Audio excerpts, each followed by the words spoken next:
पिछले एपिसोड में आपने शिरगुल देवता की बचपन की घटनाओं के बारे में जाना। इस एपिसोड में शिरगुल का दिल्ली के लिए प्रस्थान होता है। शिरगुल महाराज का दिल्ली को प्रस्थान। शिरगुल महाराज की पहाड़ी प्रजा प्रायः प्रदेश में होने वाली वस्तुओं को बेचने तथा शहर से आवश्यक वस्तुओं के क्रय हेतु दिल्ली जाती थी। दिल्ली में इन भोले हाटी लोगों को लूट लेते तथा दिल्ली के मुसलमान तंग करते थे। अतः व्यापारियों को लूट से बचाने तथा मुसलमानों से उनकी रक्षा के लिए लोगों ने शिरगुल को साथ चलने के लिए आग्रह किया। शिरगुल ने लोगों की प्रार्थना को स्वीकार कर लिया। स्वयं हाट के साथ दिल्ली चल पड़ा। जब शिरगुल का दल दिल्ली के समीप पहुंचा तो दिल्ली के व्यापारियों को भारी प्रसन्नता हुई। उनमें से एक दुष्ट तथा लालची बनिया जो काने बनिया के नाम से प्रसिद्ध था, दुकान एक मील आगे ले गया ताकि वह पहाड़ी लोगों को ठगने का पहला अवसर मिल सके। शिरगुल उसकी चाल समझ गए।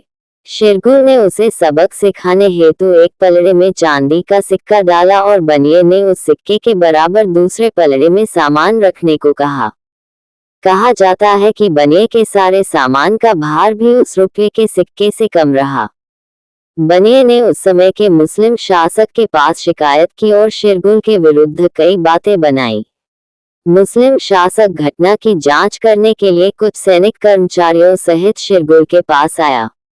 उसकी आंखों को विश्वास ही नहीं हुआ जब उसने देखा कि शिरगुल अपने दोनों पांवों का चूल्हा बनाकर उस पर बड़े से बर्तन में खीर बना रहा है।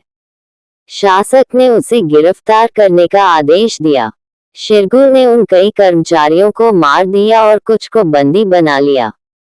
बंदी कर्मचारियों को तब तक छोड़ने से इनकार कर दिया जब तक शासक यह आश्वासन न दे कि भविष्य में वे हाटियों को तंग नहीं करेंगे। मुस्लिम शासक ने यह अपना अपमान समझा। इसका बदला लेने और शिरगुल को दंड देने की योजना बनाई गई। मुस्लिम शासक को बताया गया कि शिरगुल बड़ा चमत्कारिक तथा पराक्रमी है। उसकी चमत्कारिक शक्ति नष्ट किए बिना उसे बंदी नहीं बनाया जा सकता।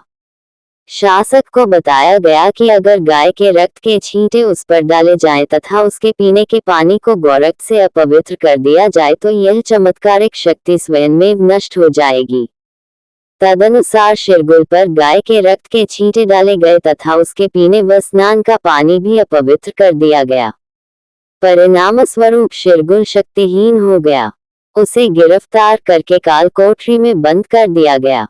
उसके हाथ पांव में कच्चे चमड़े की बेड़ियां डाली गई जिन्हें छूना हिंदू पाप मानते हैं। अतः कोई भी हिंदू